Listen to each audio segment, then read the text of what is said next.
Kamusta mga idol? May tanong lang ako sa inyo. Honda Big Bike user ba kayo? Well, kung Honda Big Bike user ka at nagpaplano ka magpakabit ng auto blip at ng quick shifter, pag-isipan mo muna. Kasi merong bagong gadget si Honda. Yan, bagong gadget, game changer na naman, kay Honda na naman to Naglabas ngayon si Honda ng e-clutch. Yan, bagong ano yan. So, ang sabi nila itong e-clutch na to is parang ang pagkaka-describe nila sa pagkakaintindi ko is magiging quick shifter na siya, ay magiging auto blip pa siya.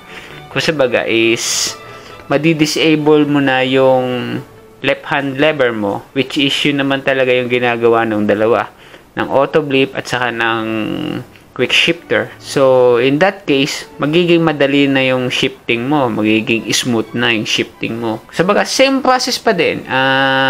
Kung paano ka mag-shift sa quick shifter, ganun pa rin. Then kung paano ka mag-gear down sa auto blip, ganun pa din. Ganun pa rin yung function niya. But this time, ito is product na to ni Honda. Ang sabi nila pati ay madali lang daw siyang i-install at walang gasinong major na gagalawin sa iyong makina. So kung ganun, malamang attachable lang siya, or siguro attachable talaga siya, or may papalitan ka lang na pyesa sa iyong makina. Then kusba parang magiging bolt-on na lang siguro ito parang bolt-on Tapos remap na lang ng ECU mo, o kung ano mang gagawin pa, harness, extra harness. Kung sa baga parang magiging ganun na lang ang function nito Kasi electronically, kasi may mga motor yun na Sa baga parang siya parang, alam niyo yung DCT nila, yung dual clutch transmission. Parang ganun na yung function niya.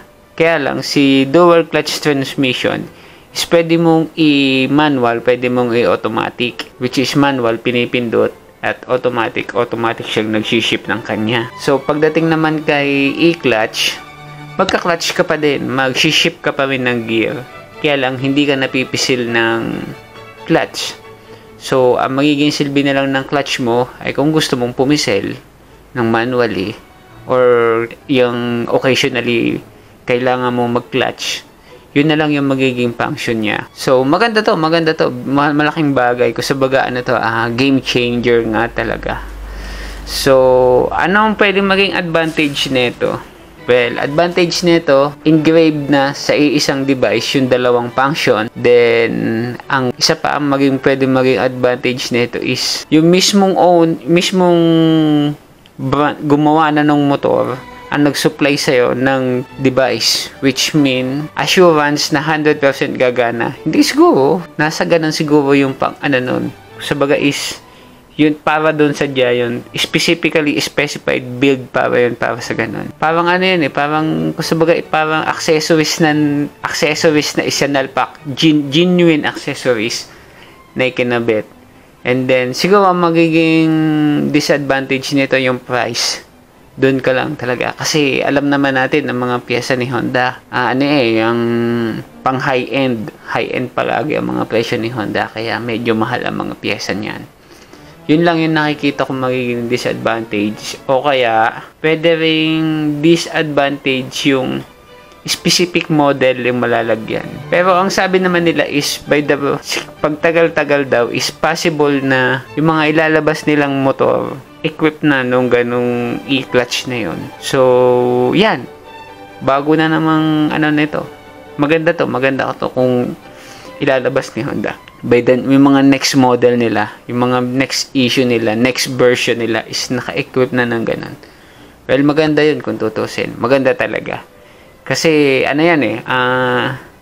kung kay ADB walang bomba, yung motor na naka-e-clutch may bomba. Kung si Twin Africa, yung isang version, yung high-end, yung double clutch ay walang bomba. Eto, may bomba to pag nilagyan mo doon. So, yun ang magiging advantage mo. Makakapag-bomba ka, makakapag-ibang ka kung naka-open pipe ka. So, yun lang naman ang ating napagkwentuhan. Naisingit ko lang. May ginagawa pa nga akong isa So, yun lang. Salamat po. Salamat sa mga subscriber ko nga pala. Maraming salamat na. Dami na tayo. Sa mga nagko-comment, sa mga nagla-like. Maraming salamat. Well, sana nagustuhan nyo itong short video natin at informative video. Bigla lang itong nakita ko lang to kagabi sa TikTok. Tapos nakita ko lang kanina, browse ko, chinig ko kung ano ba yun, para saan ba yan.